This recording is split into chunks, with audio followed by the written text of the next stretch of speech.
Bizde Kırgız саясатында дейбизби, элибизде дейбизби, тилекке каршы ичибиз аябай тарды. Ичибизден таруу айланбайт да. Эгер бирөө сага жаман көрүнүп калган болсо, анын жакшы жагын такыр эле жаап, кап-кара кылып эле айтпайбыз да. А мага баары бир душман болобу, дос болобу, тууган болобу, кас болобу, ким болсо ошол болсун. Керемет жагын керемет деп айта берем.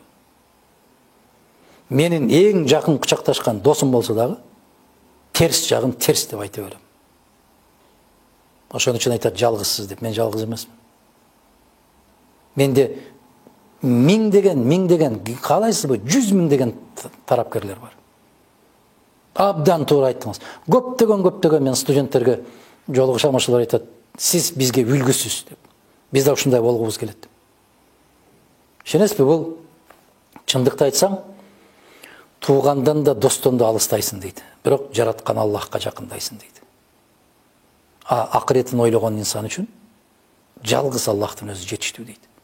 Мен бул дүйнөдө дос күтөйүн деген, же болбосо баягындай бир пикирлештер менен мындай бир топтоп алып, алар менен бир кандайдыр бир чоң топ болоюн деген оюм жок. Мен сүйлөйм, чындыкты айтам, ким ошо менен макул болсо келсин, үйүм толсун, керекпи көчөм толсун, керек айылым толсун, керекпи менин мамлекетим толсун. Ошондой кишилерге толсун. Көбү түшүнбөйт. Силер аябай каршысыңар го. Кантип киши жөнүндө жакшы айтасыз деп.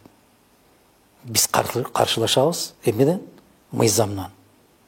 Мамлекеттик түзүлүштөн. Инсандык, адамгерчиликтен, кесипкөйлүк боюнча келгенде тан бериш керек.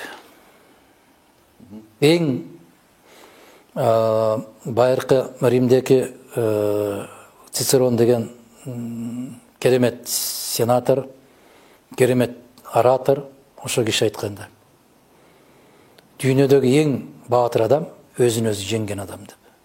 Адам өзүн өзү жеңгенди билиш керек.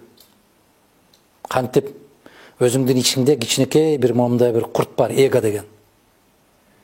Мен эң мыктымын, мен эң күчтүүмүн, мен эң акылдуумун, мен эң сулуумун деп кыйкыртып турат. Жок. Сенден сулуу бар. Сенден акылдуу бар. Сенден күчтүү бар. Сенден билимдүү бар. Сенден эстүү бар. Тек кана аларды көрүп, мойнуңа алып билишиң керек.